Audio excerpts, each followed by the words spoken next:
দই বড়া, পাপড়ি চাট কিংবা দই ফুচকা এইসব রেসিপির জন্য এরকম একটি চাটনি ছাড়া কিন্তু এই রেসিপিগুলি অসম্পূর্ণ। তো চলুন আজকে আমি আপনাদের সাথে সেরকমই একটি চাটনি রেসিপি শেয়ার করব, যে চাটনিটি আপনারা দই বড়া, পাপড়ি চাট কিংবা ফুচকার সাথে খেতে পারবেন। নমস্কার বন্ধুরা, মিক্সড ফিউশন সোমার পাকশালায় আপনাদের সবাইকে স্বাগত। এই পাপড়ি চাট, দই বড়া কিংবা দই ফুচকা যাই বলুন না কেন, এর যে চাটনি তার প্রধান যে উপকরণ সেটা হচ্ছে তেঁতুল। এই তেঁতুলটাকে আমি মোটামুটি 15 থেকে 20 মিনিটের মতো ভিজিয়ে নিয়েছি। জলের মধ্যে ভিজিয়ে নিয়ে এই যে পাল্পটা, এটাকে ছাঁকনি দিয়ে আমি ছেঁকে নিচ্ছি।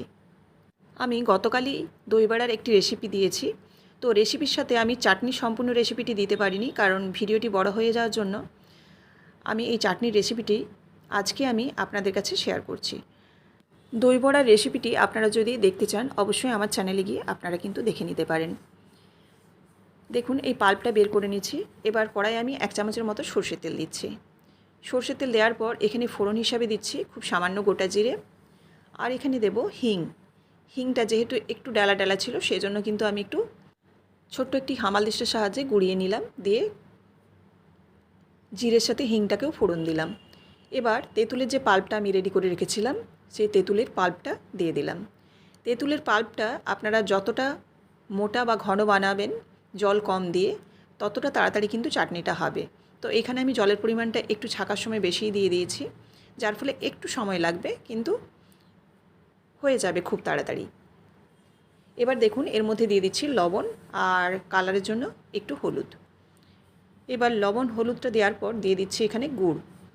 এখানে গুড় আর চিনি এই দুটোর মিশ্রণে আমি চাটনিটা করব। এখানে আপনারা কতটা টক খাবেন সেরকমভাবে আপনারা চাটনিটায় চিনি বা গুড় ব্যবহার করবেন। গুড়টা দিলে এখানে কি হবে, চাটনির কালারটা কিন্তু খুবই সুন্দর আসবে, সেজন্য আমি এখানে গুড় ব্যবহার করেছি, তার সঙ্গে চিনিও দিয়েছি। এবার এটা ফুটে যাওয়ার জন্য অপেক্ষা করব। তাতে কি হবে, গুড়টাও গলে যাবে আর চিনিটাও গলে যাবে। ভালোভাবে ফুটে গেছে। এবার এটাকে কিন্তু ঘন করে নেব। একটু সময় ফুল জালে এটাকে এবার ঘন করে নেওয়ার পালা।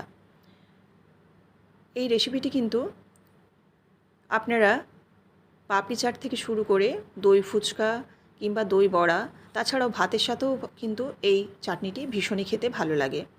তো দেখুন এটা জলটা শুকিয়ে এরকম যখন ঘন হয়ে আসবে তখন এর মধ্যে দিয়ে দিচ্ছি আমি চিলি ফ্লেক্স। এই চিলি ফ্লেক্সটা দিলেও কিন্তু কালারটাও ভালো হয় আর দেখতেও কিন্তু খুব সুন্দর হয়। দিয়ে দিচ্ছি জিরে ভাজার গুঁড়ো, আর এই চিলি ফ্লেক্সটা কিন্তু একটু হালকা ঝাল ঝাল লাগবে। জিরে ভাজার গুঁড়ো দেওয়ার পর এবার ভালোভাবে নাড়াচাড়া করে নিচ্ছি, আর কালারটা আপনারা দেখেই বুঝতে পারছেন যে কতটা সুন্দর হয়েছে। এবার এর মধ্যে আমি একটু নামাবার আগে দিয়ে দেবো বিট লবণ। বিট লবণটা দিলেও কিন্তু একটা অন্যরকম চাটনির মধ্যে গন্ধ আসবে। তো দেখুন এবার বিট লবণটা দিয়ে গ্যাসের ফ্লেমটা আমি অফ করে দেব।